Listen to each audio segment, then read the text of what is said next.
영원한 친구가 되십니다. 사랑하는 여러분, 오늘 우리가 살아가는 이 시대를 한 문장의 말로 규정을 짓는다면 어떤 말이 어울리겠습니까?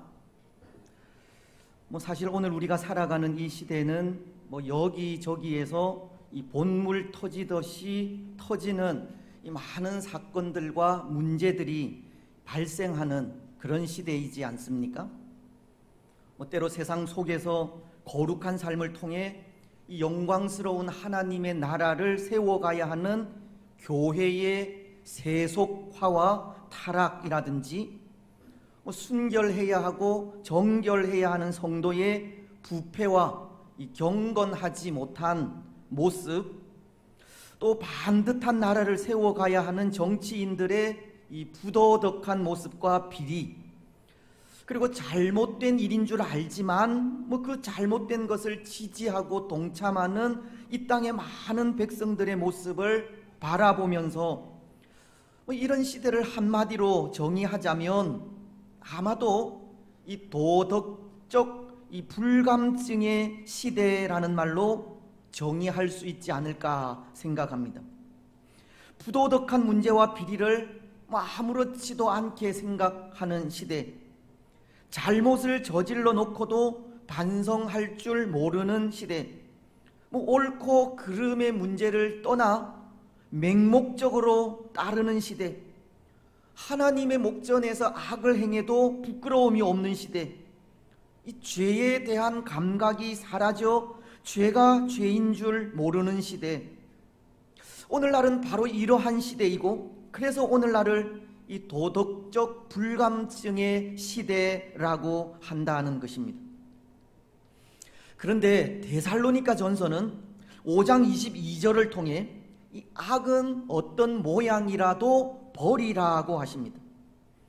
악은 그 효력에 있어서는 이 파괴적이고 그 성질에 있어서는 이 사악하기 때문에 이 연약한 인생이 악에 의해 지배를 당하게 되면 그 어떤 것도 바르게 이 분별할 수 없기 때문입니다. 즉, 이 도덕적 불감증은 이 파괴적이고 사악한 악이 우리 인생을 지배할 때 온다는 것으로, 악을 멀리하지 않고서는 이 도덕적 불감증에서 도저히 벗어날 수 없다는 것을 말하는 것입니다. 하지만 오늘 이 시대는 에베소서 6장 12절이 우리의 씨름은 혈과 육을 상대하는 것이 아니요 통치자들과 권세들과 이 어둠의 세상 주관자들과 하늘에 있는 악의 영들을 상대함이라고, 이 세상은 이미 악이 지배하는 세상이고, 악이 지배하는 세상 속에 악을 멀리하기는 도무지 쉽지가 않은 겁니다. 그래서 시간이 흐르면 흐를수록 이 악이 사라지는 것이 아니라 더 많은 죄악들이 행해지고, 바른 것보다 그런 것이 정당화되며 잘못된 것이 있어도 고칠 줄 모르는 이 부조리한 일들로 도덕적 불감증은 더욱더 심화되어져 가리라 생각합니다. 오늘 우리는 이러한 일들을 참 심각하게 받아들이지 않을 수 없는데요. 왜냐하면 요한계시록은 22장 11절을 통해서 이렇게 말씀하고 있기 때문입니다. 불의를 행하는 자는 그대로 불의를 행하고, 더러운 자는 그대로 더럽고, 의로운 자는 그대로 의를 행하고, 거룩한 자는 그대로 거룩하게 하라. 이 악이 지배하는 시대 속에 악에 속하여 그 길을 따르게 되면 악이 끼치는 불의로 인해 영원토록 그 불의에서 벗어나지 못한다는 것을 말씀하고 있기에, 이 악에게 지배당하여 도덕적으로 무감각해지는 것을 심각하게 생각하지 않을 수 없다는 것입니다. 근데 여러분, 어느새 오늘 우리도 이 불의한 일들에 동화되어 불의 앞에 무감각한 삶을 살아가고 있다는 생각을 합니다. 오늘날 공공연하게 자행되는 악행을 대수롭지 않게 바라보기도 하고, 거짓 증언하는 혀를 바르게 지적할 줄도 모르며, 어떨 땐 우리의 잘못을 지적하는 것에 대해 간섭이나 참견으로 생각하기도 하기 때문입니다. 그렇지 않습니까? 그래서 그런 모습이 서로에 대한 무관심으로 이어져 우리 안의 악을 방관하기까지 그 악이 커져가는 것을 보게 되는 것입니다. 하지만 잘못된 것이 있다면 그것이 아무리 작은 것이라도 심각하게 받아들일 줄 아는 우리가 되어야 합니다. 그 잘못된 것이 반복되어 잘못된 것인 줄 모르기까지 무감각하고 둔한 상태가 아니라, 아주 사소한 것 하나라도 잘못된 것이 있다면 그것을 인정하고 고칠 줄 알아야 한다는 것입니다. 또한 잘못에 대한 지적을 간섭이나 참견으로 생각하는 것이 아니라 바르게 세워가려는 사랑의 마음으로 알고, 이 사랑으로 잘못을 지적할 때 겸손히 받아들이는 모습도 가져야 합니다. 오늘 우리는 우리 안에 이 도덕적 불감증이 사라지도록 깨우치고 고쳐가야 한다는 것입니다. 여러분, 오늘 우리가 읽은 이 본문도 그렇습니다. 오늘 본문 속을 살아가는 사람들도 우리가 사는 이 시대와 마찬가지로 도덕적 불감증의 시대를 살고 있다는 겁니다. 잘못을 저질러도 잘못이 무엇인지 모르고 회개하지 않는, 죄 앞에 아무런 감각 없는 삶을 살아가는 모습을 볼 수 있습니다. 먼저 1절은 이렇게 말씀하고 있기 때문입니다. 이스라엘의 왕이 없을 그때에 에브라임 산지 구석에 거류하는 어떤 레위 사람이 유다 베들레헴에서 첩을 맞이하였더니, 이스라엘의 왕이 없을 그때에 라고 이 사사시대의 특징적인 구절을 또 한 번 말씀하시면서, 이스라엘이 하나님을 모른 채 자기 생각에 옳은 대로 행하던 시절에 저지른 어쩌면 아주 사소한 문제, 그러나 큰 문제로 비화된 한 사건을 소개해 주고 있습니다. 때로 이 일이 이스라엘의 왕이 없을 때 일어난 사건이라고, 하나님 없이 산 이스라엘에게 별 대수롭지 않은 일인 것처럼 말하고 있듯이, 이 일은 오늘 저의 눈에도 참 사소한 문제로 보입니다. 왜냐하면 에브라임 산지 구석에 거류하던 한 레위인이 이 첩을 취한 사건을 기록하고 있기 때문입니다. 근데 여러분, 오늘 이 레위인이 첩을 취한 사건이 별 대수롭지 않은 사소한 문제라는 것은 당시에는 이런 일들이 많았기 때문인데요. 여기 첩이라고 하는 단어는 잇쏴 필레게시라는 단어로 한 남자의 첫 번째 아내를 지칭하는 잇사와 첩을 지칭하는 필레게시라는 단어가 이 복합적으로 사용된 단어로, 아마도 이스라엘은 당시 가나안 사람들이 가진 일부 다처제 문화를 그 백성 중 일부가 받아들여 이스라엘 내에도 첩을 취하는 그런 일들이 일어나게 된 것 같습니다. 역대기상 2장 46절과 48절에도 보면 믿음의 영웅인 갈렙도 이 첩을 2명이나 취해 많은 자녀들을 낳은 것을 기록도 하기 때문입니다. 역대기상 2장 46절은 이렇게 말씀을 하십니다. 갈렙의 소실 에바는 하란과 모사와 가세스를 낳고 하란은 가세스를 낳았으며, 또 48절은 갈렙의 소실 마아가는 세벨과 디르하나를 낳았고, 그래서 이 레위인도 당시 이렇게 만연한 일부 다처제 풍습을 따라 또 한 여자를 아내로 취한 것으로 보입니다. 오늘 이 레위인이 첩을 취한 이 사건은 당시 이스라엘이 따르던 풍습이라 별 대수롭지 않게 생각할 수 있는 일이라는 것입니다. 그런데 여러분, 당시 풍습에 따라 별 대수롭지 않게 생각할 수도 있는 일을 오늘 말씀이 굳이 이렇게 기록하고 있는 것은 이런 일들을 대수롭지 않게 생각할 정도로 그 시대가 이 죄에 대해서 무감각해져 있다는 것을 고발하고 있는 것이 아닌가 생각합니다. 저도 방금 이러한 일들은 그 당시에 흔히 일어나는 일이기에 아주 사소한 일이라고 말씀을 드렸듯이 이렇게 우리 생각 속에는 아주 빈번하게 일어나는 일은 그것이 잘못된 일임에도 불구하고 잘못이 아닌 것처럼 생각하는 경우가 있다는 겁니다. 그렇지 않습니까? 흔한 것은 귀하게 여기지 않듯이 흔하게 일어나는 죄는 심각하게 생각하지 않고 사소하게 생각하는 경우가 있다는 겁니다.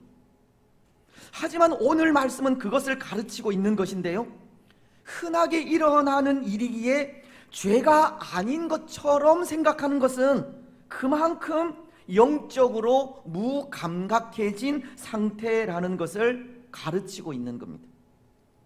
빈번하게 일어나고 반복해서 발생하는 일이기에 그것이 정상적인 일이라 생각하는 것은 잘못이라는 겁니다. 아무리 빈번하게 일어나고 반복적으로 발생하는 일이라 할지라도 그것이 하나님의 법에 어긋나는 일이요 부도덕한 일이라면 그것은 당연히 죄이지 정상적인 일이 아니라는 겁니다. 하지만 오늘 우리는 그런 생각을 한다는 겁니다. 흔한 일은 그것을 죄로 생각하지 않는다는 겁니다. 신약 성경인 갈라디아서는 5장 19절로 21절을 통해 이렇게 말씀하십니다. 육체의 일은 분명하니 곧 음행과 더러운 것과 호색과 우상 숭배와 주술과 원수 맺는 것과 분쟁과 시기와 분냄과 당 짓는 것과 분열함과 이단과 투기와 술 취함과 방탕함과 또 그와 같은 것들이라. 전에 너희에게 경계한 것 같이 경계하노니 이런 일을 하는 자들은 하나님의 나라를 유업으로 받지 못할 것이요. 말씀은 육체의 일을 분명히 가르치면서 이것들을 경계하라고 하시는데요, 근데 오늘 우리가 살아가는 이 세상은 음행과 더러운 것, 우상 숭배와 주술, 그리고 원수 맺는 것과 분쟁, 분냄, 시기와 당 짓는 것과도 같은 이런 일들이 너무나도 흔하고 자연스러운 일이 된 것입니다. 아니 어쩌면 오늘날 이런 일들은 죄의 축에 속하지도 않는 것처럼 이보다도 더한 이 파렴치한 일들이 자연스럽게 행해지고 있습니다. 또한 그러한 일들을 오늘 세상은 또 우리들은 아무렇지도 않게 생각하기도 하는 겁니다. 그런데 여러분, 그렇다고 우리가 이 수많은 죄들을 아무렇지도 않게 생각한다고 그것이 죄가 아닌 것은 아니지 않습니까? 때로 사람들은 당연한 듯 죄를 짓고 그것이 흔한 일이라 양심의 가책 없이 별 대수롭지 않게 생각하기도 하지만 죄에 대해서 별 대수롭지 않게 생각한다고 그것이 죄가 되지 않는 것은 아니라는 것입니다. 죄는 그것이 아무리 작은 것이라도 죄이기 때문입니다. 예수님은 마태복음 5장 28절을 통해 이렇게 말씀하십니다. 나는 너희에게 이르노니 음욕을 품고 여자를 보는 자마다 마음에 이미 간음하였느니라. 예수님은 마음으로 짓는 죄도 죄라고 하신 겁니다. 죄는 그것이 아무리 작은 것이라도 죄라는 겁니다. 때로 사람들은 사소하다고 별 대수롭지 않은 듯 죄를 범하고 있지만, 예수님은 그 모든 것이 다 죄라고 하시고 불꽃 같은 눈으로 그 죄 하나하나를 세밀하게 감찰하고 있는 겁니다. 요한계시록은 2장 18절을 통해 이렇게 말씀하십니다. 두아디라 교회의 사자에게 편지하라. 그 눈이 불꽃 같고 그 발이 빛난 주석과 같은 하나님의 아들이 이르시되. 말씀은 예수님의 눈에 대해서 이 불꽃 같은 눈이라 라고 하시는데요, 예수님의 눈이 불꽃 같다는 것은 예수님께서 하나님으로 가지신 이 신적 통찰력을 의미하는 말입니다. 그런데 그렇게 예수님이 가지신 그 신적 통찰력으로 우리 사람들이 지은 죄를 바라보신다 할 때 어떠하겠습니까? 사람들이 죄에 대해서 대수롭지 않게 생각한다고 예수님도 대수롭지 않게 생각하시겠습니까? 예수님께서도 죄가 아무것도 아닌 듯 적당히 넘어가시겠느냐는 것입니다. 그렇지 않으실 겁니다. 예수님은 죄에 대하여, 의에 대하여 반드시 심판하시는 분이기에 분명히 그 죄를 짚고 넘어가실 겁니다. 요한복음은 16장 8절을 통해 그것을 이렇게 말씀하시지 않습니까? 그가 와서 죄에 대하여, 의에 대하여, 심판에 대하여 세상을 책망하시리라. 예수님께서 다시 오시면 죄에 대하여 반드시 심판하신다는 겁니다. 오늘 우리가 별 대수롭지 않게 생각하는 죄, 사소한 일이라 생각하여 함부로 짓는 죄, 죄가 아닌 듯 당연하게 생각하여 행하는 죄, 예수님은 그 모든 죄를 이 불꽃 같은 눈으로 세심하게 살피시고 그 하나하나를 분명하게 심판하시는 겁니다. 그렇습니다. 사랑하는 여러분, 이 사소한 일이라고 그것이 죄가 아닌 것이 아닙니다. 사람들이 당연하게 생각한다고 그것이 죄가 아닌 것이 아니라는 겁니다. 죄는 그것이 아무리 작은 것이라 할지라도 죄입니다. 오늘 우리는 죄에 대해 무감각한 삶을 살지 마시기 바랍니다. 잘못된 것이 있다면 그것이 아무리 작은 것이라도 이 심각하게 받아들이시기 바랍니다. 잘못된 것이 반복되어 잘못된 것인 줄 모르기까지 무감각하고 이 둔한 상태가 아니라 아주 사소한 것 하나라도 이 잘못된 것이 있으면 그것을 인정하고 고칠 줄 아는 우리가 되시기를 바랍니다. 그래서 오늘 이 도덕적 불감증 시대에 도덕적으로 깨끗하고 정직하게 살아가시기 바랍니다. 근데 오늘 이스라엘은 이 사소한 죄라고 그것을 대수롭지 않게 생각하게 되었다는 것인데요, 당시 만연한 풍습이라고 처벌 취한 사건을 당연한 것으로 여기게 되었다는 겁니다. 하지만 그 사건이 결코 당연한 일이 아닌 것이 이 처벌 취한 사람이 레위인이라는 사실 때문입니다. 1절 하반절은 에브라임 산지 구석에 거류하는 어떤 레위 사람이 유다 베들레헴에서 처벌 맞이하였더니 라고 합니다. 당시 레위인이라면 그들은 하나님의 일에 부름을 받은 자들이고 하나님의 일에 수종드는 이 순결하고 정결해야 하는 사람들입니다. 어쩌면 오늘 우리들과도 같이 하나님을 섬기고 예수님을 믿는 사람들이라는 겁니다. 그런데 그런 레위인이 처벌 취한 것입니다. 이것은 그가 레위인으로서 순결하지 못하고 정결하지 못했다는 것을 뜻합니다. 하나님의 일에 수종드는 자로서 그 부름에 합당하지 못한 삶을 살고 있었다는 겁니다. 오늘 이 레위인도 도덕적 불감증에 걸려 있다는 뜻입니다. 근데 여러분, 만약 이 사람이 그가 레위인으로서 이 첩을 취한 일이 잘못이요 죄라는 것을 깨닫게 되었다면 어떻게 해야 하겠습니까? 그 일을 회개하고 깨끗하게 정리하는 것이 옳지 않겠습니까? 순결하고 정결한 레위인 본래의 모습으로 돌아와야 한다는 겁니다. 하지만 이 레위인은 그에게 회개의 기회가 주어졌음에도 깨닫지도 돌이키지도 않고 있습니다.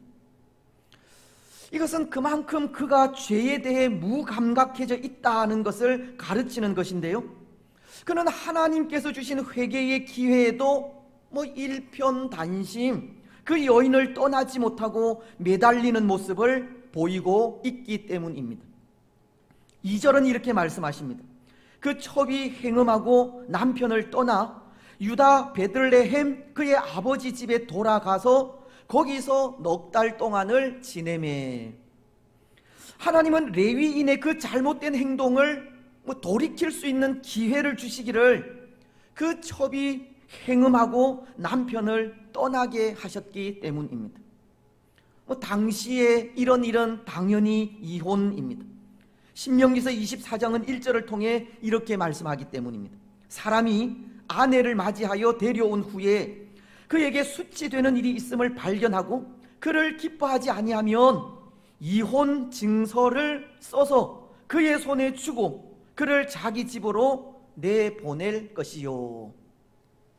율법은 이런 일에 이혼 증서를 써주고 그 행음한 여인을 그 집으로 돌려보내라고 하고 있습니다. 때로 이러한 일들이 이 사사시대가 이 성적으로 얼마나 문란한 시대인가를 보여주는 그런 모습이기도 하지만, 하나님은 이 일을 통해 레위인이 이 종교인으로서 그 잘못을 깨닫고 다시금 레위인 본래의 모습으로 돌아올 수 있는 기회를 주신 것으로 보아도 무방합니다. 물론 말씀은 그 첩이 행음하여 레위인을 떠나게 된 것이 우리 성경에는 기록되어 있지 않지만 레위인을 대적하여 행음한 것이라고, 그 원인이 레위인에게도 있다고 하지만, 이 일은 레위인의 입장에서 이 자신을 돌아볼 수 있는 기회이자 그 삶을 청산할 수 있는 기회이기도 한 것입니다. 그런데 여러분, 오늘 이 레위인은 그 삶을 청산하지를 못하고 있습니다. 3절은 그렇게 행음하고 고향으로 떠난 첩이 이 넉 달 동안 돌아오지 않자 그 고향으로 찾아간 것을 기록하고 있기 때문입니다.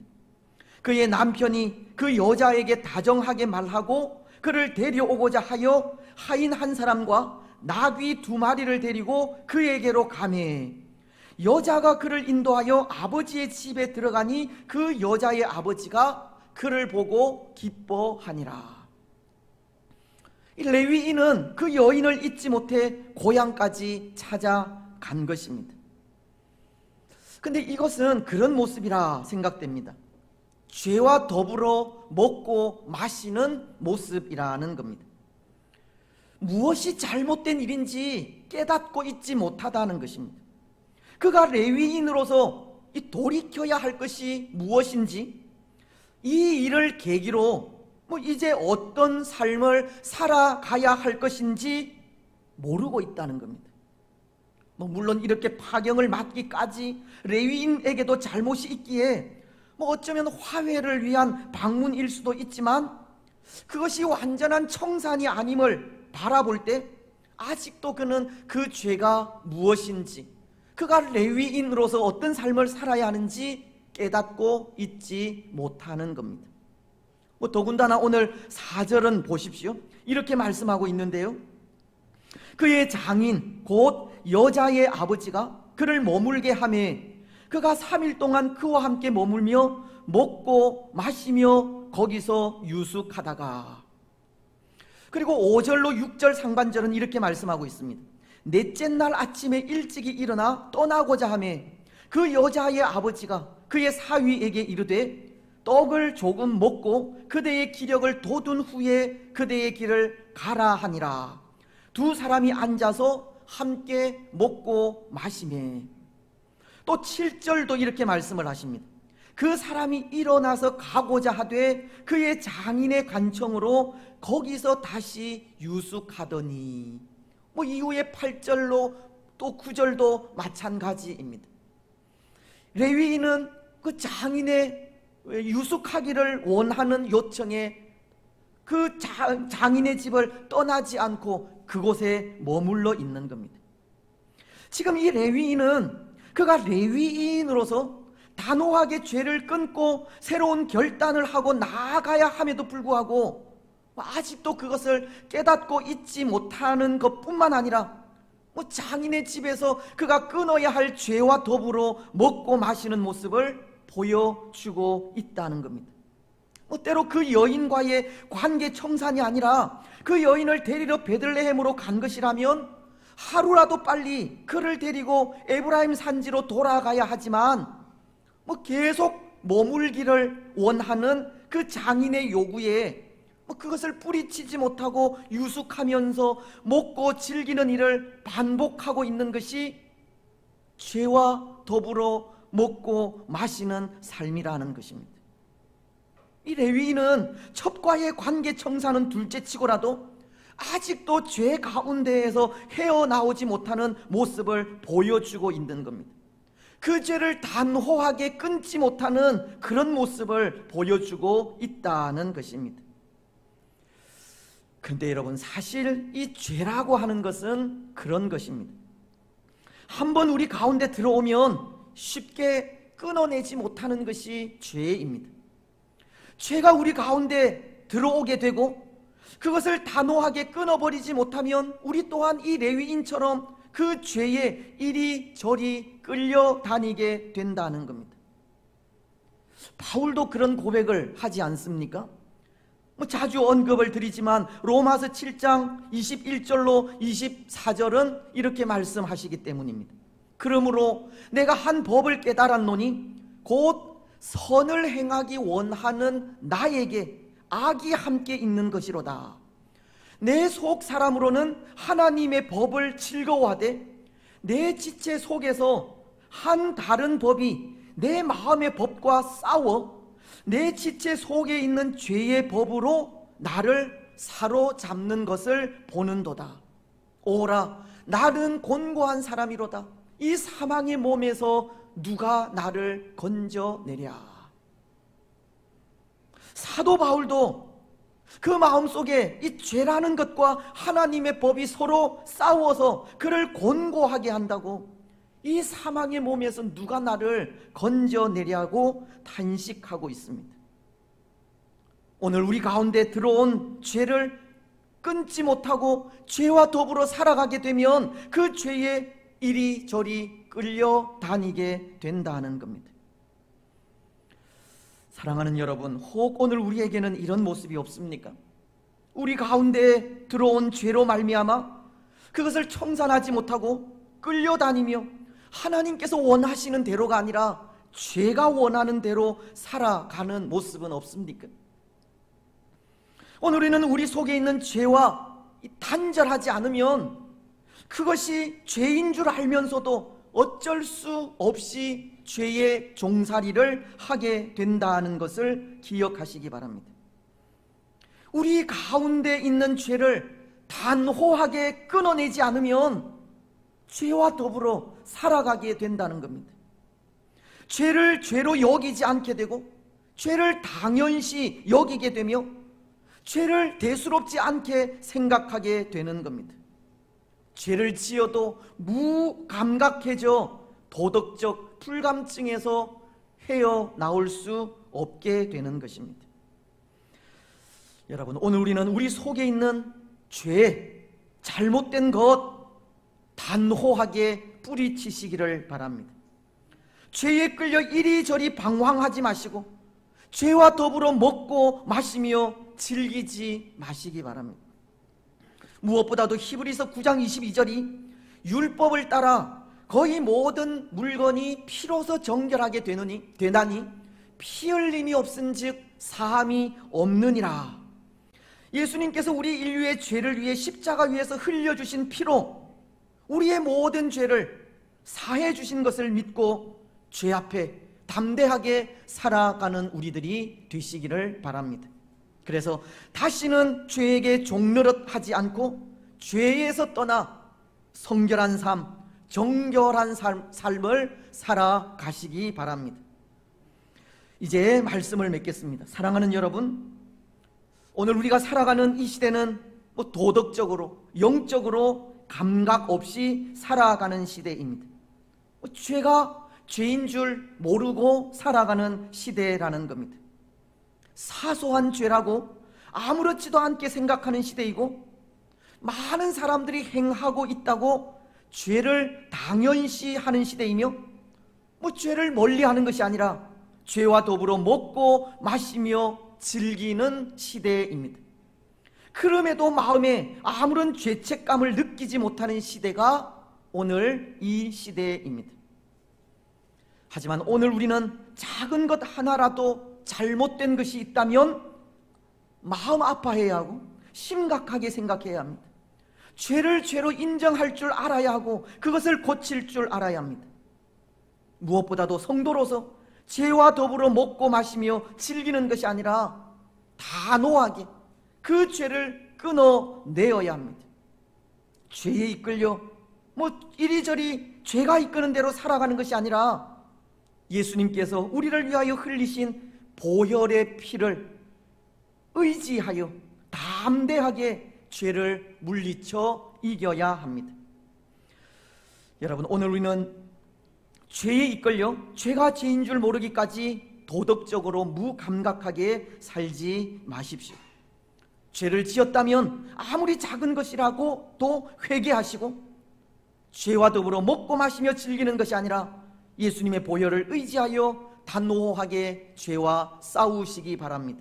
그래서 그 삶을 통해 오늘 이 도덕적 불감증의 시대에 성결하고 정결한 하나님의 백성으로 살아가는 복된 주의 성도들이 되시기를 주님의 이름으로 축복합니다. 421장